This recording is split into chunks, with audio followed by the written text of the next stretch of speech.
dossier à l'ordre du jour, le Conseil s'est longuement penché sur les défis liés à la mobilité dans les centres urbains, d'où l'adoption d'un projet spécifique pour l'acquisition de 500 bus au titre de la présidence du Faso pour le compte du Bureau national des grands projets du Burkina. Il s'agit donc d'une décision très importante qui a pour objectif d'améliorer les capacités de la Sotraco à répondre aux besoins de mobilité des citoyens burkinabés, surtout dans les centres urbains et plus particulièrement la mobilité des élèves et des étudiants.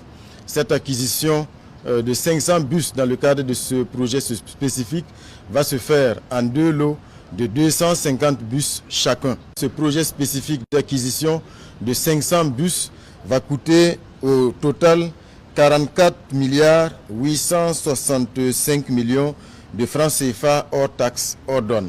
3 rapports adoptés pour le compte du ministère de l'Agriculture, des Ressources animales et halieutiques. Les 2 premiers rapports sont relatifs au décret portant statut particulier de la société d'État dénommée Faso Goulgo et la société Faso Kosam. Toutes 2 créées le 20 novembre dernier, et le 3e rapport concerne les résultats provisoires de la campagne agricole humide 2024-2025. La campagne présente un résultat excédentaire et comparativement à la dernière campagne.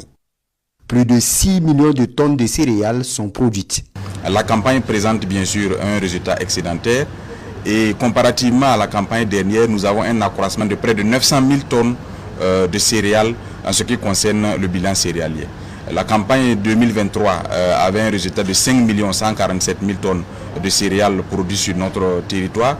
Et cette année, au cours de la présente campagne agricole humide, nous avons une production qui est évaluée à environ 6 077 000 tonnes de céréales.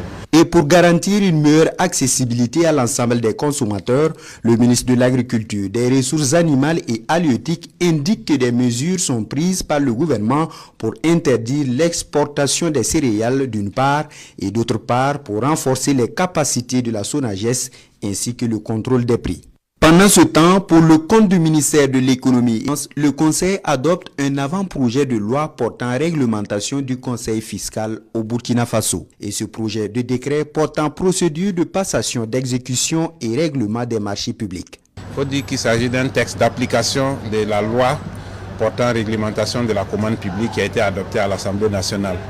Dans ce texte, plusieurs innovations ont été apportées, des innovations qui doivent permettre essentiellement aux jeunes entreprises d'avoir beaucoup plus de possibilités en termes de marchés publics. Également aux entreprises nationales de pouvoir avoir des possibilités de postuler à des marchés publics et bien sûr de pouvoir évoluer dans leur domaine. Retrait et renouvellement des agréments dans le secteur minier, création, organisation et fonctionnement d'une commission technique nationale des mines. 2 décrets sont adoptés pour le compte du ministère de l'Énergie, des Mines et des Carrières. À travers ces décrets, il s'agit essentiellement de réglementer 2 segments de la chaîne de valeur de l'exploitation minière. Il s'agit de la chaîne de transformation ainsi que la chaîne de commercialisation. À travers ces décrets également, il s'est agi de prendre en charge certaines activités qui n'avaient pas fait l'objet de réglementations antérieures. Il s'agit du traitement, de l'activité portant sur le traitement des résidus miniers ainsi que de l'activité d'affinage de l'or au Burkina. À travers également ce 2e décret, il s'est agi de rendre beaucoup plus opérationnelle la Commission nationale des mines qui existait de par le passé. A été mis sur le côté technique à travers notamment la création d'un comité ad hoc qui va s'occuper des analyses préalables afin de fluidifier davantage le traitement des dossiers. Par ailleurs, toujours pour le compte du ministère en charge des mines, un 3e décret